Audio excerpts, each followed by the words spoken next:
BA part second के लोक प्रशासन के सभी विद्यार्थियों को नमस्कार।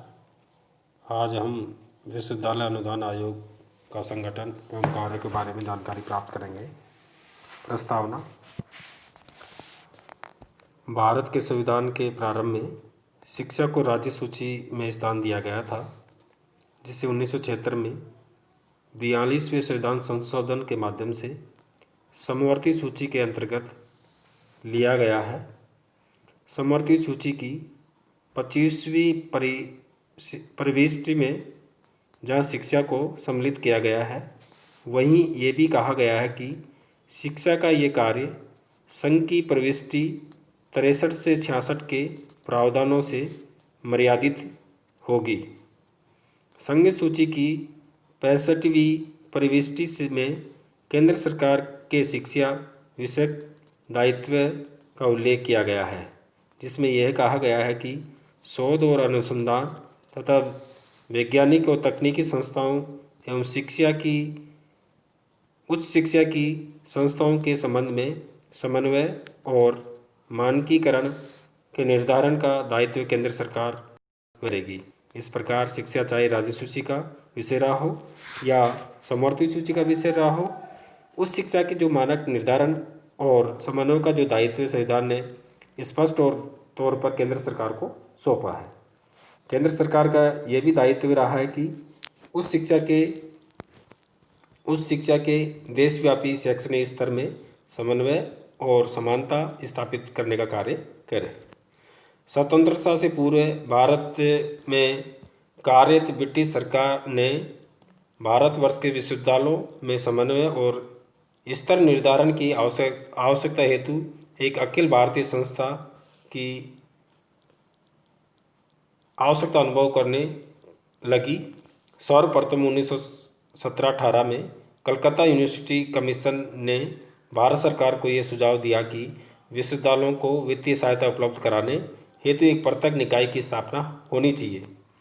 इस भावना को ब्रिटिश में स्थापित यूजीसी समिति ने भी प्रेरणा दी और परिणामस्वरूप 1924 में कुलपतियों के सम्मेलन में एक अंतर विश्वविद्यालय अनुदान बोर्ड स्थापित करने का निश्चय किया गया। विश्वविद्यालय अनुदान आयोग की स्थापना की दिशा में ब्रिटेन की यूजीसी समिति के मॉडल पर यह प्रथम प्रयास माना जा सकता है। स्वतंत्रता के बाद जब संविधान लागू हुआ तो उच्च शिक्षा को जो समवर्ती सूची थी, उसके बाद संसद ने विश्वविद्यालय अनुदान आयोग अधिनियम 1956 पारित किया और वर्तमान जो विश्वविद्यालय अनुदान आयोग है उसी अधिनियम की रचना के रूप में है, अर्थात 1956 में ये स्थापित किया गया। विश्वविद्यालय अनुदान आयोग को दोहरे दायित्व दिए गए थे। एक तो वो विश्वविद्यालयों को वित्तीय अनुदान उपलब्ध करवाता है, इसके साथ साथ संगठन को उच्च शिक्षा के समन्वय तथा मानक निर्धारण का दायित्व भी दिया गया है। अब इसका संगठन देखेंगे। विश्वविद्यालय अनुदान आयोग का संगठन। विश्वविद्यालय अनुदान आयोग एक वैधानिक संस्था है जिसकी स्थापना भारत सरकार के विश्वविद्यालय अनुदान आयोग अधिनियम 1956 के अंतर्गत की गई है। इस अधिनियम द्वारा आयोग को एक वैधानिक संस्था का स्वरूप प्रदान किया गया है। 1956 के इस अधिनियम में 1972 में कुछ संशोधित किए गए। वे संशोधन विश्वविद्यालय अनुदान आयोग को एक अधिकार संपन्न निकाय बनाने के उद्देश्य से प्रेरित थे, क्योंकि बहुत से राज्यों ने विश्वविद्यालय अनुदान आयोग के परामर्श के बिना विश्वविद्यालय की स्थापना करना शुरू कर दिया था। इन संशोधनों के पश्चात अब विश्वविद्यालय अनुदान आयोग के दिशा निर्देशन की अवहेलना करने वाले राज्यों को अनुदान पर रोक लगाई जा सकती है। 1956 में वैधानिक रूप से स्थापित विश्वविद्यालय अनुदान आयोग में अधिनियम के अनुसार एक अध्यक्ष और 8 सदस्यों का प्रावधान रखा गया था। इन 8 सदस्यों में से 3 सदस्य कुलपतियों में से, 2 सदस्य सरकार के अधिकारियों में से तथा 3 सदस्य ख्याति प्राप्त शिक्षाविदों में से नियुक्त किए जाने का प्रावधान किया गया था। अध्यक्ष को एक पूर्णकालिक और वेतनभोगी व्यक्ति होने के अलावा उसकी योग्यताओं में यह मर्यादा लगाई गई थी कि वह केंद्र सरकार या राज्य सरकार का कोई भी अधिकारी नहीं होना चाहिए। 1972 में भारत सरकार ने विश्वविद्यालय अनुदान आयोग के 1956 के अधिनियमों में कुछ संशोधन किया, जिसके अनुसार आयोग की संरचना में परिवर्तन आए और वर्तमान आयोग की जो संरचना 1972 के इसी संशोधित अधिनियम पर आधारित है। वर्तमान में जो आयोग का एक अध्यक्ष है, एक उपाध्यक्ष है और 10 उसके सदस्य हैं। और वर्तमान जो चेयरमैन है वो प्रोफेसर धीरेन्द्र पाल सिंह हैं, आयोग के चेयरमैन अध्यक्ष। केंद्र सरकार द्वारा ऐसा व्यक्ति अध्यक्ष नियुक्त किया जाएगा जो केंद्र सरकार या किसी राज्य सरकार का अधिकारी न हो, और इसी प्रकार सदस्यों द्वारा इसी धारा जो 1972 की जो धारा थी संशोधित 1956 की धारा 3 के अनुसार यह प्रावधान किया गया है कि 2 सदस्य केंद्र सरकार के कार्यरत अधिकारियों में से उस सरकार का प्रतिनिधित्व करने के लिए नियुक्त किए जाएंगे। 4 सदस्य ऐसे लिए जाएंगे जो अपनी नियुक्ति के समय विश्वविद्यालय के शिक्षक हो। 4 सदस्य निम्नलिखित क्षेत्रों में से ले जाने का प्रावधान किया है। पहला जो सदस्य लेंगे 4 में से कृषि, वाणिज्य, उद्योग और वानिकी का ज्ञान और अनुभव रखने वाला हो। दूसरा इंजीनियरिंग, कानून, आयुर्विज्ञान या किसी अन्य क्षेत्र में वो ख्याति प्राप्त हो। और तीसरा उसका विश्वविद्यालय के कुलपतियों या केंद्र सरकार की राज्य की उस उपलब्धियों वाले शिक्षाविद हो। और इस प्रकार ये श्रेणी बना रखी है, इसमें से ये 4 सदस्य लेंगे। अध्यक्ष कार्यकाल 5 वर्ष और उपाध्यक्ष का तथा अन्य सदस्यों का जो कार्यकाल है 3 वर्ष निश्चित किया गया है।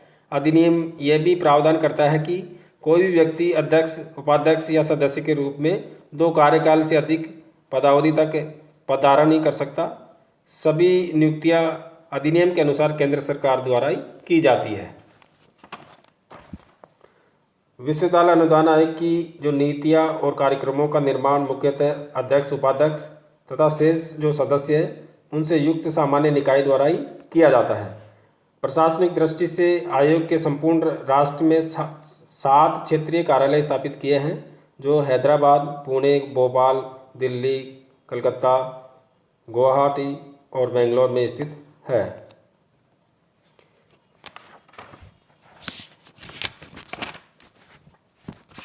अब इसका कार्य देखेंगे, आयोग के कौन कौन से कार्य और उसकी भूमिका है। जो पहला कार्य है आयोग का वो है उच्च शिक्षा के मानक और निर्धारण और समन्वयकारी कार्य। विश्वविद्यालय अनुदान आयोग की प्रमुख भूमिका देश में उच्च शिक्षा के मानक अथवा स्तर के निर्धारण एवं समन्वय संबंधित है।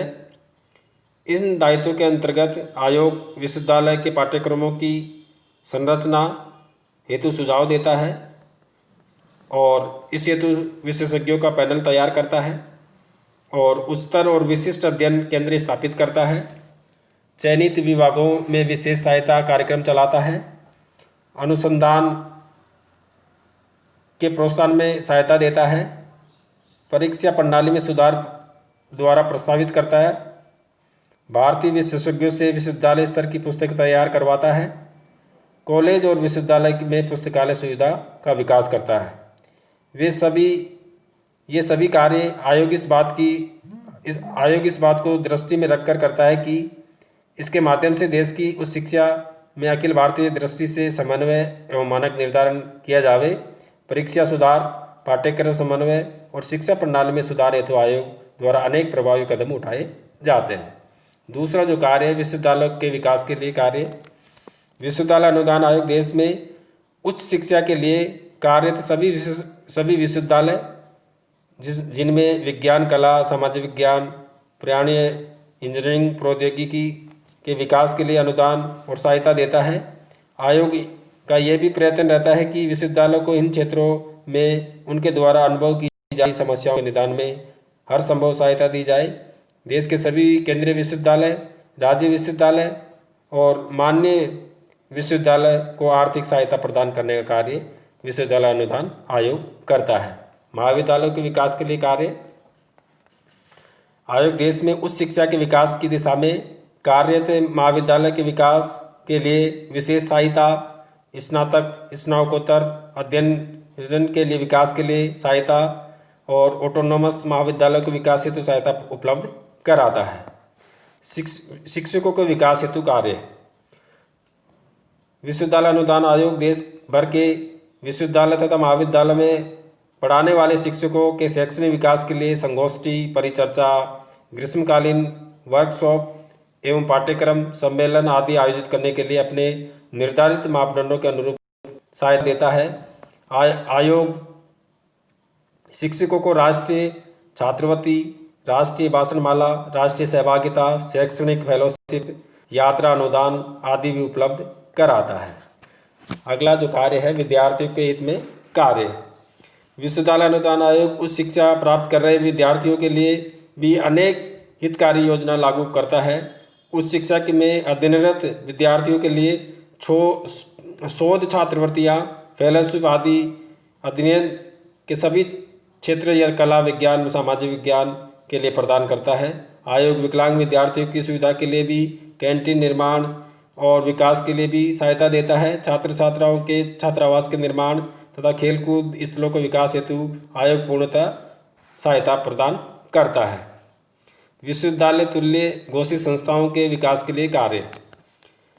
अनुदान आयोग न केवल विश्वविद्यालय महाविद्यालय बल्कि उन संस्थाओं के संचालन और विकास के लिए भी अनुदान देता है जिन्हें सरकार और आयोग ने विश्वविद्यालय तुल्य घोषित किया है। जैसे राजस्थान में वंशस्थली विद्यापीठ है, पिलानी है और IIM यूनिवर्सिटी जयपुर है और ऐसे बहुत सारी संस्थाएं हैं जो डीम्ड यूनिवर्सिटी है, उनको सहायता और उनको जैसे सरकारी जो महाविद्यालय है या विश्वविद्यालय उनके रूप ही वो उनकी सहायता करता है। सांस्कृतिक आदान प्रदान और अंतर्राष्ट्रीय सहयोग। विश्वविद्यालय अनुदान आयोग अंतर्राष्ट्रीय क्षेत्र में उच्च शिक्षा के संबंध में ज्ञान के आदान प्रदान हेतु विभिन्न देशों के मध्य ज्वाइंट संगोष्ठी, यात्राएं, फेलोशिप आदि के आयोजन में अपनी सहायता प्रदान करता है। अंतर्राष्ट्रीय संगठन यूनेस्को से भी इस उद्देश्य की पूर्ति में आयोग निरंतर संपर्क में रहता है। आयोग द्वारा Germany, Canada, Finland, Hungary, Kenya, रूस, जापान, फ्रांस इत्यादि देशों में सांस्कृतिक सहयोग लिया जा रहा है। अगला जो कार्य है वह है पत्राचार पाठ्यक्रम एवं सतत शिक्षा के विकास के लिए कार्य।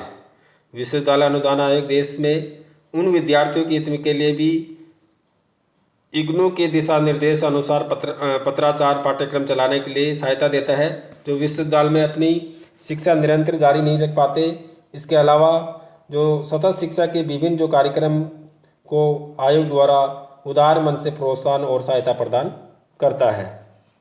अनुसूचित जातियों तथा जनजातियों की शिक्षा के विकास में सहयोग।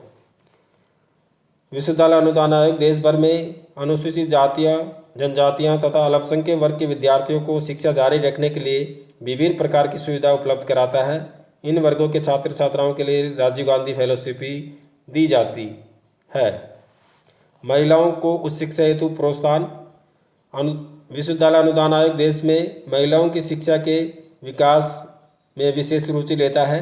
देश की आबादी के आधे हिस्से के विकास में आयोग अपनी भूमिका अच्छी तरह समझता है और महिला शिक्षा के लिए सभी प्रकार की सुविधाएं और सहायता देश भर के सभी विश्वविद्यालय में उपलब्ध कराता है।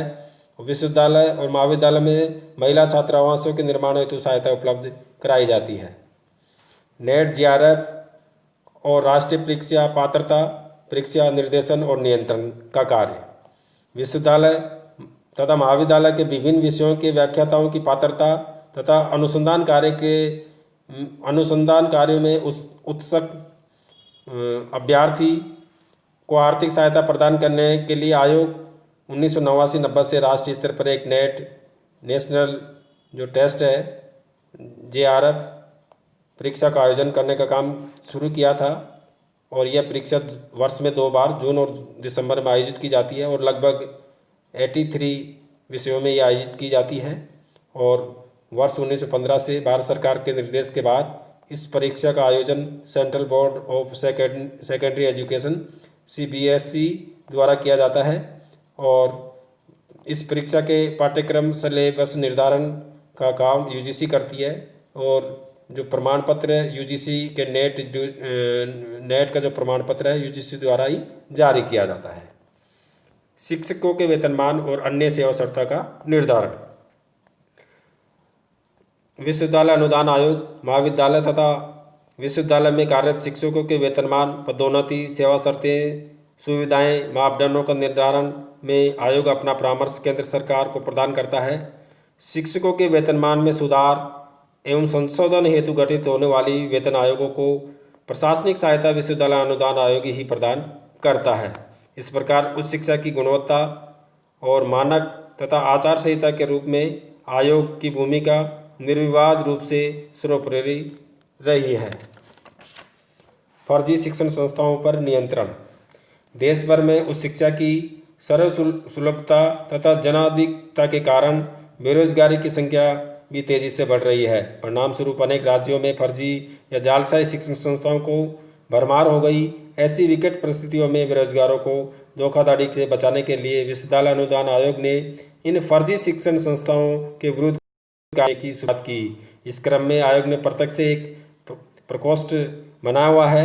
यह प्रकोष्ठ फर्जी जो शिक्षण संस्था है उनकी सूची ऑनलाइन या न्यूज़पेपर में प्रकाशित करने का कार्य करती है, जिसके माध्यम से इन फर्जी शिक्षण संस्थाओं को पर कार्रवाई की जा सके। अगला जो कार्य है शिक्षण सामग्री का निर्माण तथा प्रसारण। विश्वविद्यालय अनुदान आयोग दूरदर्शन के माध्यम से अपने विद्यार्थी सुदूर जो क्षेत्रों में हैं उस देशव्यापी कार्यक्रम के माध्यम से उनको घर बैठे शिक्षा उपलब्ध कराने का कार्य करता है और समय समय पर ये इंदिरा गांधी राष्ट्रीय विश्वविद्यालय और उनसे सहयोग लेकर दूरदर्शन का सहयोग प्राप्त कर उनको शिक्षा की उपलब्धता को सुनिश्चित करता है। अनुसंधान कार्यक्रमों का क्रियान्वयन। उच्च शिक्षा तथा अन्य तकनीकी विषयों की व्यावसायिक शिक्षा के क्षेत्र में निरंतर शोध कार्यों को बढ़ावा देने का कार्य आयोग की करता रहता है। इसे तो आयोग द्वारा अतिचालकता कार्यक्रम और कंप्यूटर में जैसे कंप्यूटर हो नवाचारों के क्रम में अनेक शोध परियोजनाएं जारी रखता है, जिससे आयोग इन सभी शिक्षकों और विद्यार्थियों जो शोध इन परियोजनाओं में जुड़े हैं उनको अनुदान देने का कार्य करता है। इस प्रकार उच्च शिक्षा के जितने भी नियंत्रण है, निर्देशित है और सहयोग है, वित्तीय सहयोग है, परामर्श है और उनकी संबंधी नीति निर्धारण का कार्य है वो विश्वविद्यालय अनुदान आयोग करता है। धन्यवाद।